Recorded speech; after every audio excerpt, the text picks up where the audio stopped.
다른 복음 11번째 나갑니다. 지난주에 그 아브라함에 대해서 두 가지 변치 못할 사실에 대해서 제가 강조를 했거든요.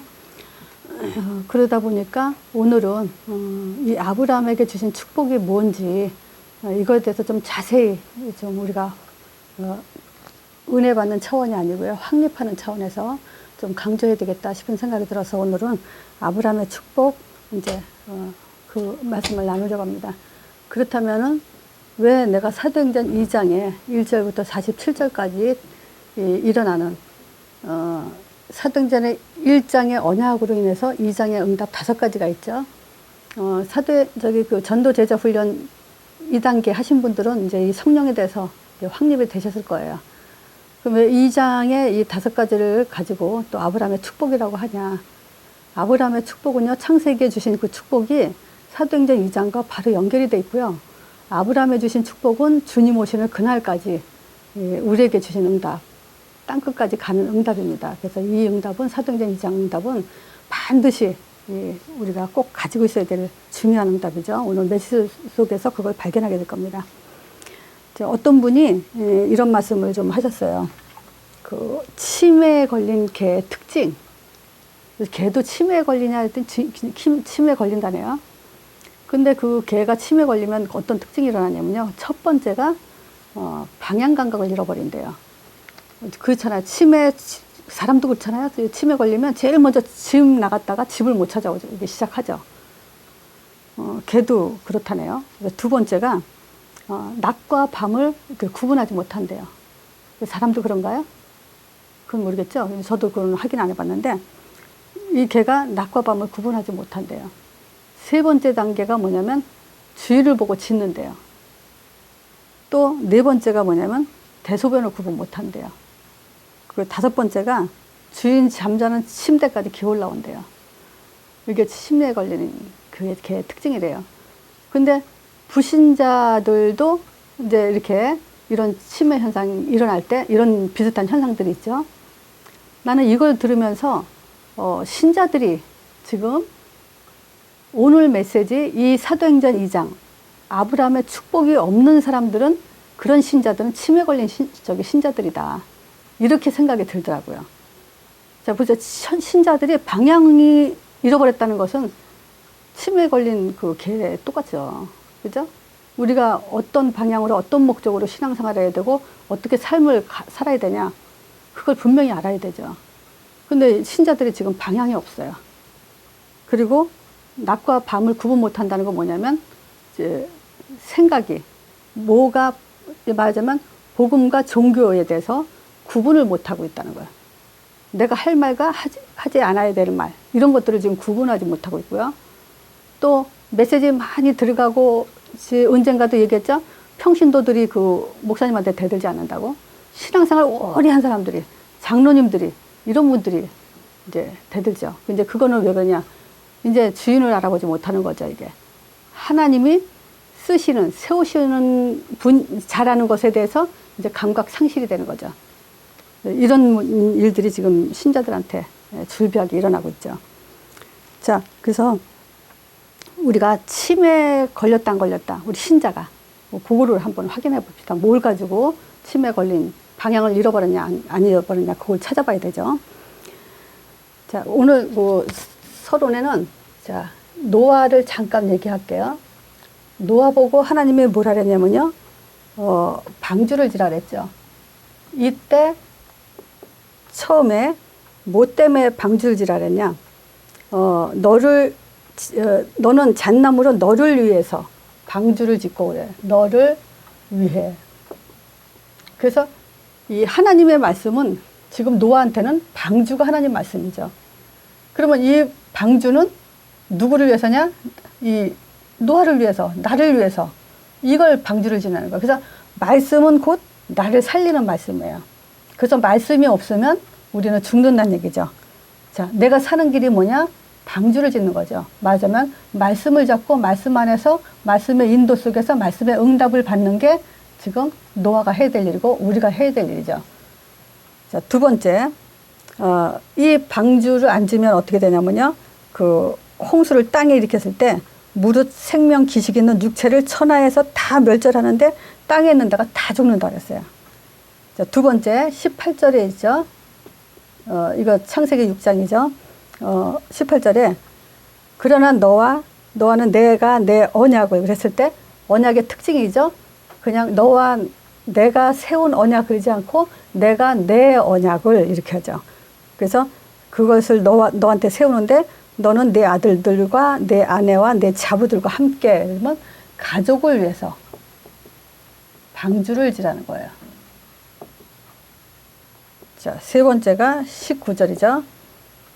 또 여기는 혈육에 있는 모든 생물을 너는 각기 암수 한 쌍씩 방주로 이끌어 들여보내는데 너와 함께 생명을 보존하리라. 그래서 지금 생명을 보존하기 위해서, 즉 말하자면 세상을 위해서.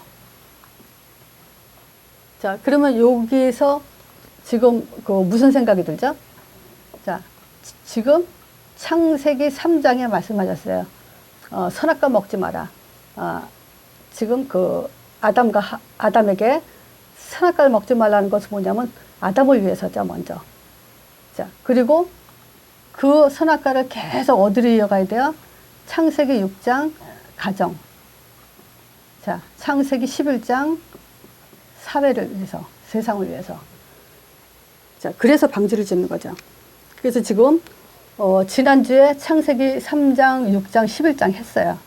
우리가 이 문제를 모르고 예수를 믿는다는 것은 100% 종교 생활이에요.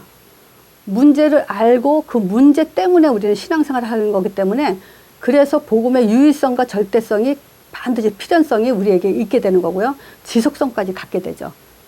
그래서 문제 없는 신앙생활은 결국 종교생활이다. 그거에 대해서 명심하셔야 돼요. 자, 그래서 우리가 먼저 문제의식 좀 봅시다. 한번 생각 또 해보는데요. 자, 창세기 3장은 우리가 연습상 아마 지금 어떤 문제죠? 자, 하나님 말씀을 떠난 문제죠. 자, 이 하나님 말씀을 떠났다는 것은 창세기 3장의 포인트 뭐죠? 자기 생각. 이 자기 생각 때문에 하나님 떠난 인간은 반드시 자기 감정 속에서 살게 되죠. 그래서 감정을 다스리지도 못하고 또 감정에 의해서 또 우리가 실패하는 그런 경우가 많죠. 자, 하나님 떠났다는 얘기는 또 결국 떠난 사람은 죄에 대해서 빠져 살죠. 그 죄는 지금 우리에게 어디까지 왔냐면요. 죄에 대해서 무감각한 상태까지 왔어요. 아담과 하와가 이제 핑계 대잖아요. 그 핑계는 결국 그 죄를 남한테 그 발단 원인을 지금 찾는다는 얘기죠. 그럼 자기가 조금 숨을 쉬는 것 같죠. 근데 그게 어떻게 가냐면 결국 자기가 죄를 져도 잘못을 하고 실수를 해도 그것에 대해서 무감각 상태로 이제 가게 되죠. 그러면 완전히 이제 사단한테 잡히는 결과가 오죠. 자, 지금 이런 거예요. 결국 사단한테 잡히면 이제 사단에 대한 의식조차도 이제 없어져요.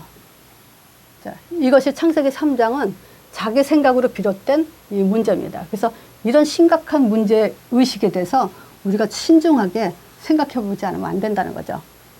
자, 우리가 복음을 왜 강조해야 되냐? 이 문제 때문이죠. 자, 두 번째가 이제 창세기 6장이요. 이 창세기 6장은 뭐죠? 자기가 좋아하는 것. 이것 때문에 이제 또 실패했죠. 이렇게 표시를 하는 게 되죠.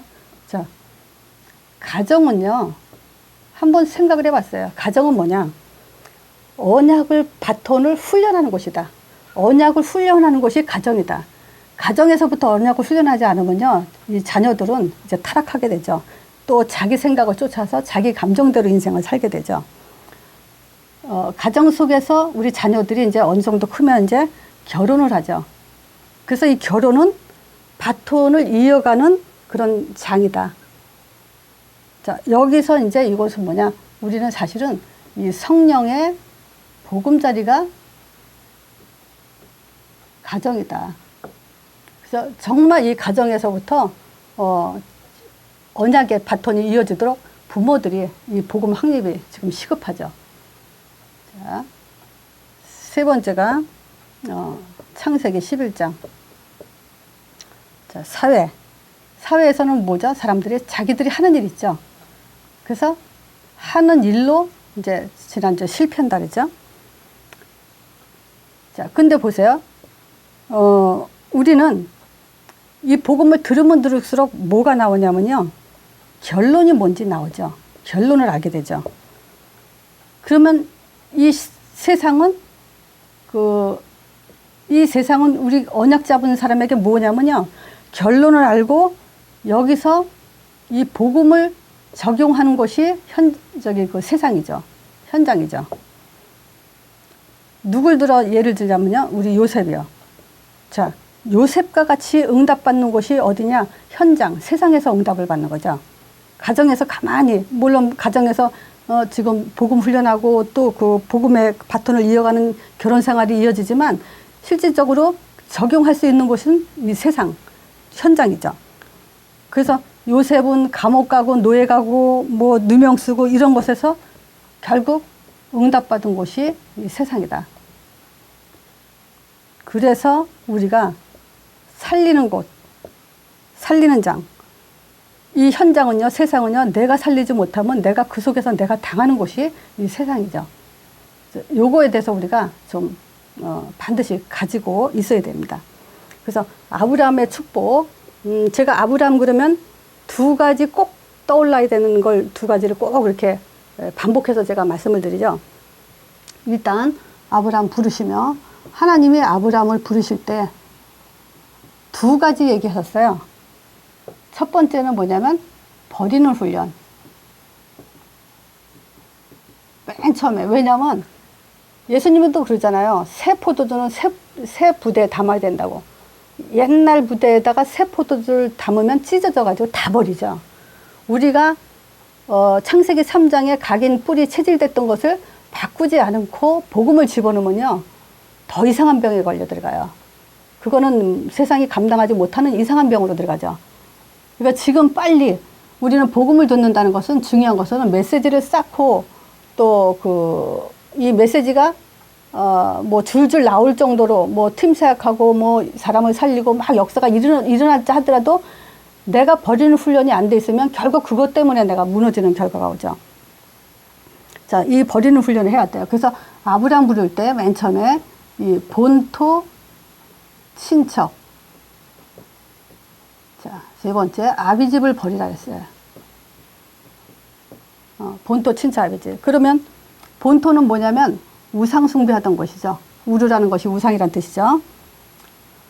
갈대아 우르에서 우르. 지금 이 우상은 결국 우리에게 종교 생활처럼 비슷하게 보이지만 결국 그 사단을 숭배하는 거고, 또 열심히 한다는 그 기독교 안에서도 지금 다른 복음으로 착각신앙을 빠져 있죠. 그 사실은 다른 길로 가고 있는 거죠. 그래서 이 버리는 훈련을 하지 않으면 우리는 영적 순수함을 회복할 수 없어요. 버리는 훈련을 왜 하냐? 영적 순수함을 갖기 위해서예요. 자, 친척은 뭐냐? 동기죠. 내가 좋아하는 거. 잘못된 각인, 뿌리, 체질.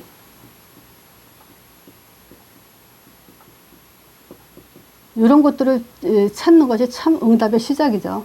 그럼 좋잖아요, 우리가. 내가 잘못된 각인, 잘못된 뿌리, 잘못된 체질을 찾아내고 이걸 버릴 때 그만큼 행복한 게 또 있을까 싶어요. 이런 그 속에서 우리가 축복된 속에서 좀 살아갈 필요가 있죠. 그래야 되죠. 자, 아비집은 배경을 말하는데 결국 이것은 잘못된 힘을 말하는 거죠. 그래서 이런 데서 지금 빨리 버려라. 그래야 우리는 뭐 하냐면요. 언약적 축복을, 하나님의 언약적 축복을 받을 수가 있죠.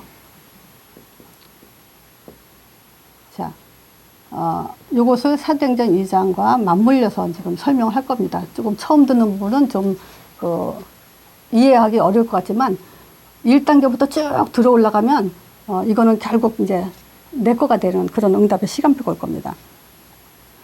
자, 일단요. 창세기 12장 볼게요. 창세기 12장 보면요. 1절에서 3절이요. 창세기 12장 1절에서 3절. 아브라함이 창세기 12장에 불렀다는 건 아시죠? 이제 1장부터 11장까지는 문제였죠. 그 문제 때문에 아브라함 부른 게 12장이에요. 그럼 12장 부르면서 하나님이 뭐라고 말씀하셨냐? 그 말은 아브라함은 대표적 언약의 사람으로 곧 내가 아브라함이란 얘기죠. 지난주에는 제가 그 메시지 현장 속에서 사람들한테 물어봤어요. 아브라함이 누구냐? 나요 하고 대답한 사람은 50%였어요. 지난주에 메시지는 바로 그거였어요. 아브라함이 누구냐 그러면 나요 소리가 나오게끔 한 건데 제가 이제 설명을 잘 못해서 그런지 50%만 그러더라고요. 자, 그러니까 아브라함은 나예요.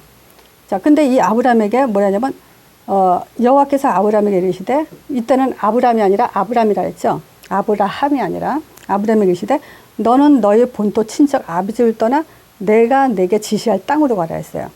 그래서 내가 너로 큰 민족을 이루고 내 이름을 창대케 하리니 너는 복의 근원이 될지라 그랬죠. 자, 그러니까 그래서 언약적 축복은 즉 복의 근원으로 근원적 축복 요걸 얘기하죠.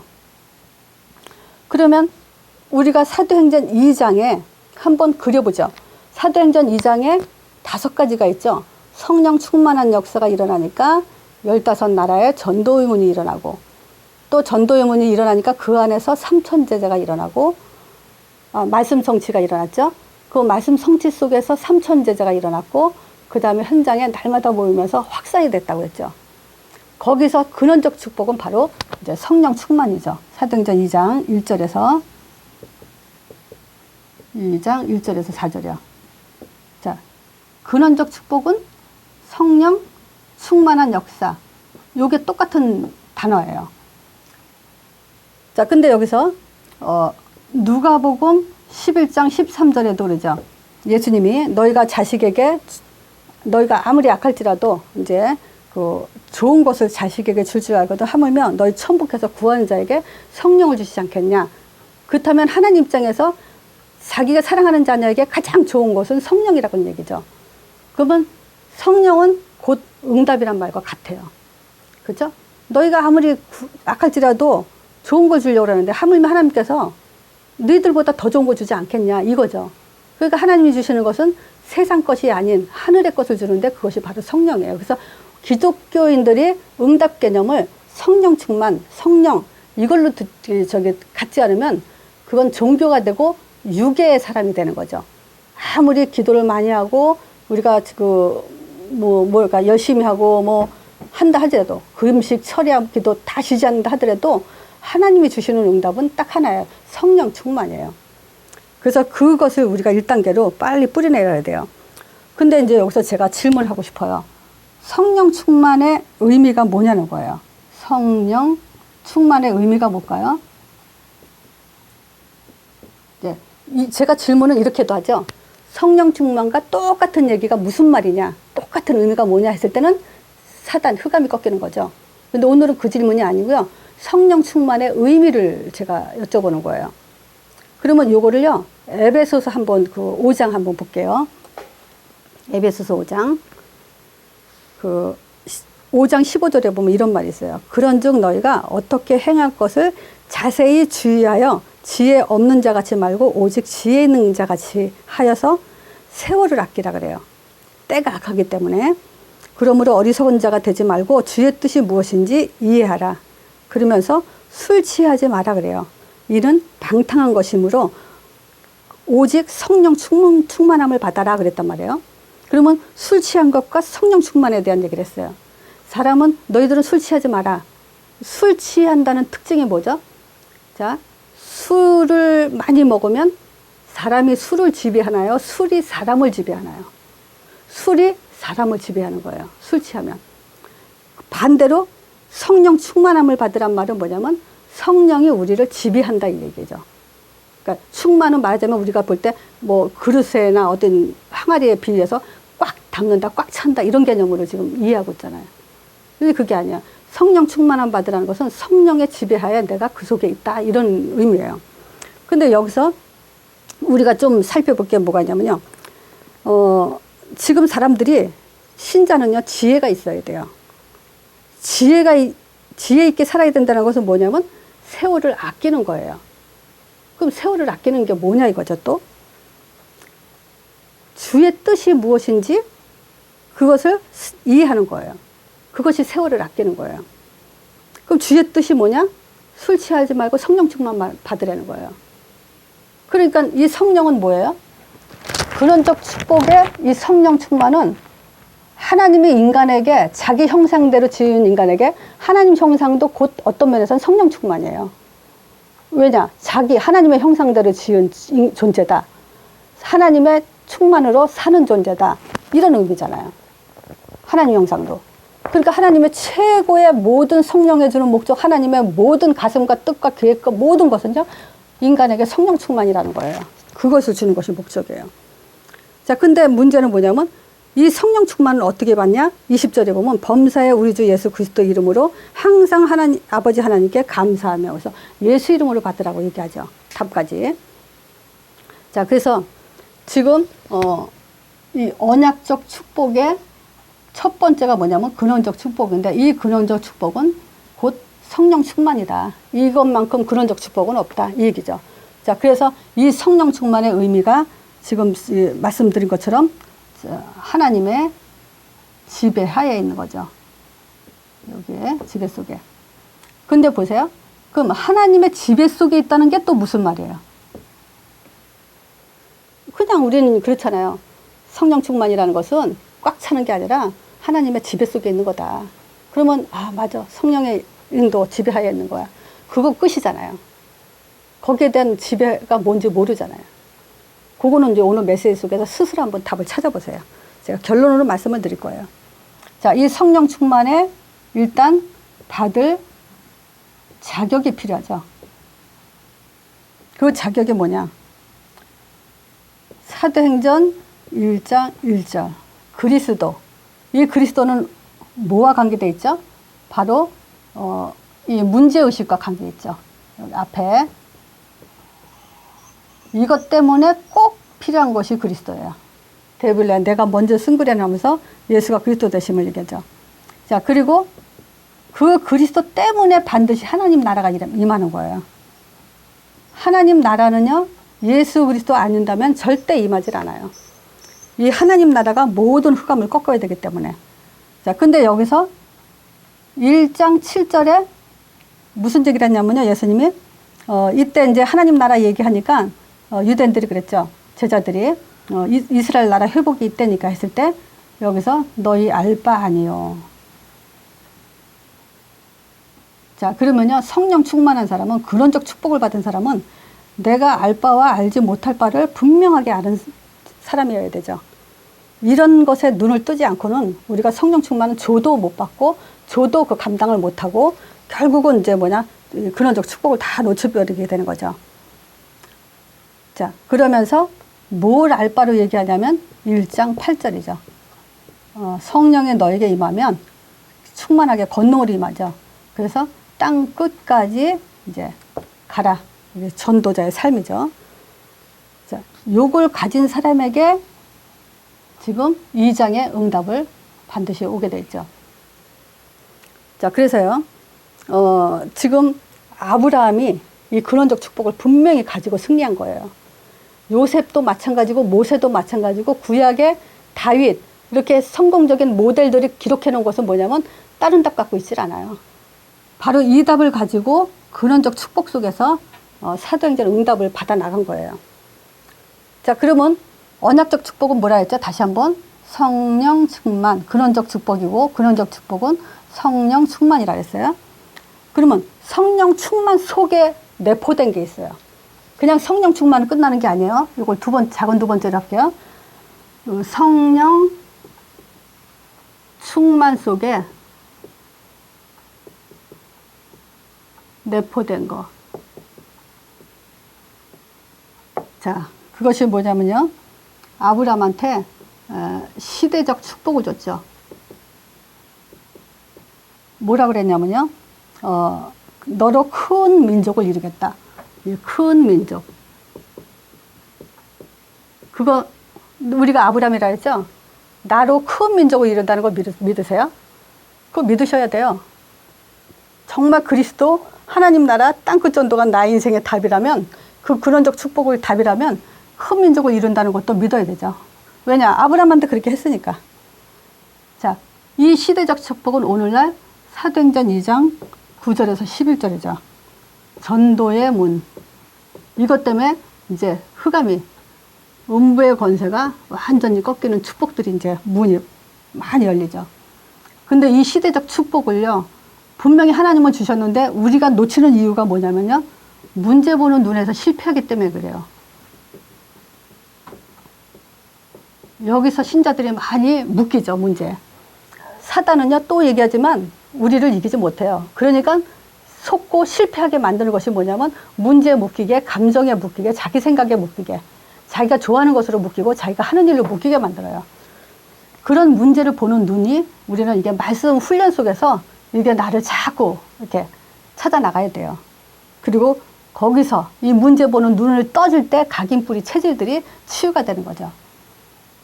자, 세 번째, 아브라함에게 한 말이에요. 기념비적 축복을 줬어요. 무슨 말이냐? 언제 아브라함한테 기념비적 축복을 줬냐? 창세기 12장에 내 이름이 창대케 된다 그랬어요. 자, 이게 기념비적 축복이에요. 그럼 우리가 사도행전에서 기념비적 축복을 보자면요, 사도행전 2장 14절에서 21절에 보면요, 말씀 성취에 대해서 얘기가 나오죠. 요엘서 2장 28절에 그 만민에게 부어진다는 그 성령이 부어졌다. 그러면서 뭐라냐면 주의 이름을 부른 자는 구원을 얻으리냐 그러죠. 이 말씀이 성령 사역을 통해서 계속 성취되어 왔고 된다고 얘기를 하는 거죠. 그래서 사도행전에서는 5장 42절에도 날마다 성전에 있든지 집에 있든지 저희들은 예수는 그리스도라 가르치기와 전도하기를 쉬지 않았다고 지난주에 말씀드렸어요. 이것이 말씀 성취예요. 계속 이뤄나간다 이거죠. 그걸 이제 기념비적 축복인데, 아브라함의 이름이 또는 전도자의 이름들이 계속 이렇게 기념비적 축복으로 이어갔죠. 자, 네 번째가 대표적 축복이에요. 대표적 축복을 뭘로 볼 수 있냐? 내가 너로 하고 지목했어요. 시대마다 하나님은 우리가 정말 하나님이 나를 쓰는구나 라는 걸 어디서 확인할 수 있죠? 하나님은 반드시 나를 쓰는구나, 이거를. 물론 우리가 언약 잡고 그리스도를 알고 복음을 알고 전도에 담났기 때문에 그래요. 그렇지만 나는 더 어디서 확인하냐면요, 하나님은 사람을 통해서 일하기 때문이라는 거예요. 그냥 하나님은 역사하셔도 되는데 사람을 꼭 통해서 해요. 그래서 우리는 대표적 축복을 받은 사람으로 즉 나죠. 자, 이 대표적 축복을 나는 지금 뭐냐면요, 사도행전 2장 41절에 보면 3천 제자가 일어났죠. 자, 우리는 마가다락방에 120명이 모였고요. 또 3천 제자, 그 사람들 통해서 15나라 사람들이 통해서 또 3천 제자가 일어나고 계속 이런 일이 일어나죠. 그래서 우리는 나 자신을 제자에 대한 초점을 줘야 되죠. 그래서 제자는 어때야 되냐? 성령 충만 보는 눈을 가져야 돼요. 충만 보는 눈. 그럼 성령 충만 보는 눈이 뭐냐? 사도행전 1장 답이에요. 여기다 그냥 써놓을게요. 1장 답. 이게 성령 충만 보는 눈이에요. 말하자면 성령 충만은 달라고 해서 주는 게 아니라 1장 답을 가진 자에게 주는 거예요, 이제. 옛날에는 그냥 줬죠. 이걸 따라다니고 보고 했던 사람들이니까. 근데 지금은 아니에요. 우리가 성령 충만 주세요가 아니라 이 답 가진 자에게 하나님은 당연히 주게 돼 있어요. 이 답이 뭐죠? 그리스도를 알고, 문제를 알고, 그리스도를 알고, 예수 이름을 알고, 성령의 역사 일어난다는 걸 알고, 또 전도에 담난 자. 이렇게 인생을 살아나가는 자. 그 사람이 성령 충만이고 그 사람한테 성령 충만 하나님은 주시죠. 자, 제자는 뭐냐면 전도에 받듯이 담나야 돼요. 그리고 문제 보는 눈을 떠 있어야 돼요. 또 제자 보는 눈을 떠야 돼요. 요게 이제 제자가 가져야 될 답이에요. 자, 다섯 번째가 이런 자에게는 이제 불과 학력적 축복이죠. 이 말은 무슨 말이죠? 창세기 12장 3절에 그러죠. 너를 축복한 자는 내가 축복하고 너를 저주한 자는 내가 저주한다.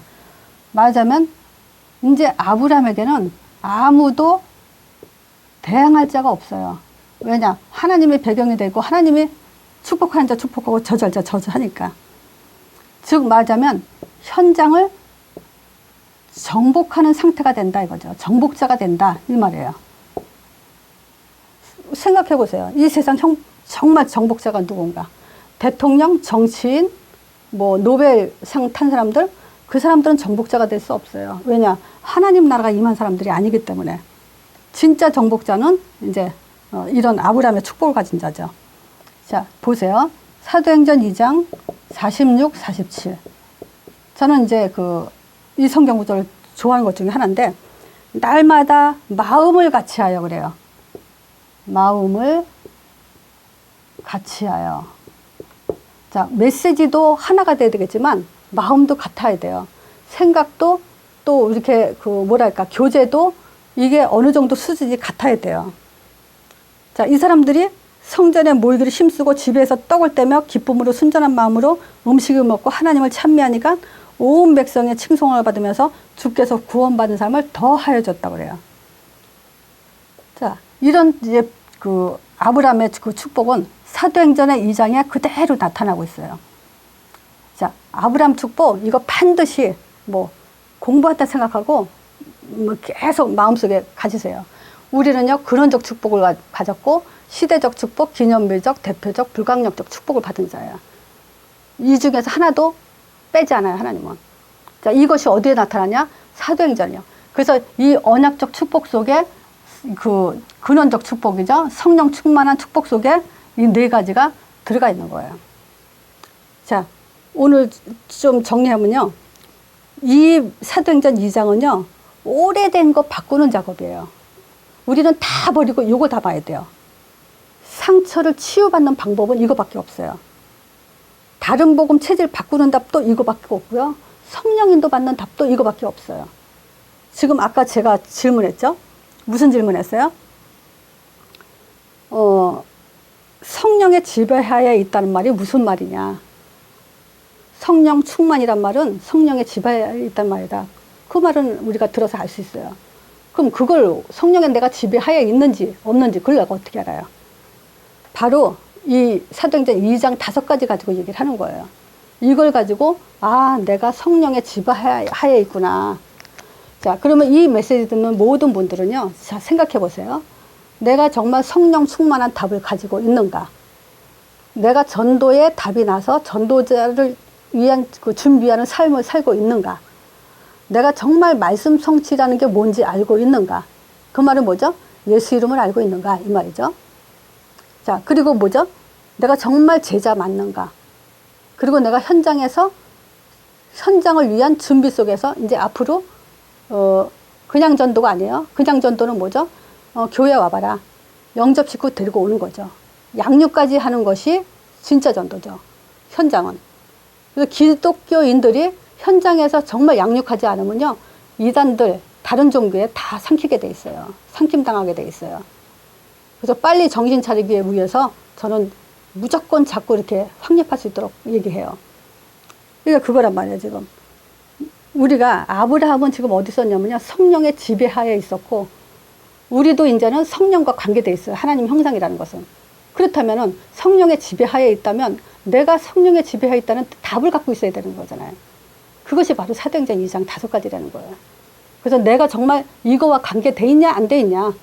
현장은 사실은 내가 가는 일터죠.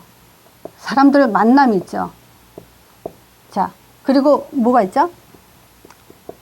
양육하고 이 사람들을 제자 삼고 파송하고 이게 돼야 돼요. 이 말은 무슨 말이냐면요, 신앙생활 한 지 1년, 3년, 5년, 10년 있잖아요. 근데 1년 된 사람이 이해할 수 있어요. 10년 된 사람이 이게 지금 안 되고 있다면 그건 지금 온전한 답을 지금 갖지 못하고 있다는 얘기죠. 자, 그래서 지금 이 사도행전 2장 언약적 축복이 없다면 우리는 다른 복음 속에 있어요.